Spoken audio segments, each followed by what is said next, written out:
7 Februari 2026.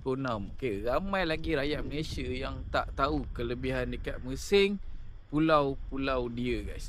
Kalau korang nak tahu pulau-pulau dekat Mersing ni memang awesome, cantik guys.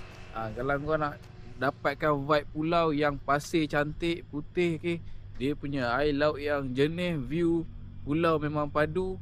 Dan kalau korang nak tahu, Mersing ni sangat banyak pulau guys. Dan untuk pengetahuan korang, saya ada package island hopping, pusing-pusing pulau. Kita ada snorkeling, hiking, okey, jalan dekat kampung-kampung dekat pulau, okey, healing, berenang, apa semua ada guys. Okey. Kita ada package island hopping 4 pulau dan package 6 pulau. Okey.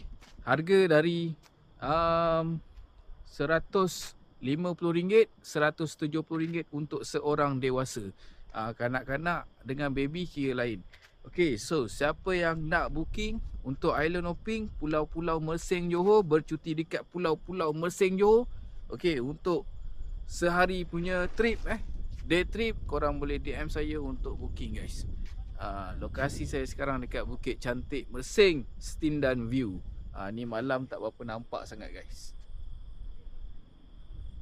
Okey guys, DM aku. Terima kasih.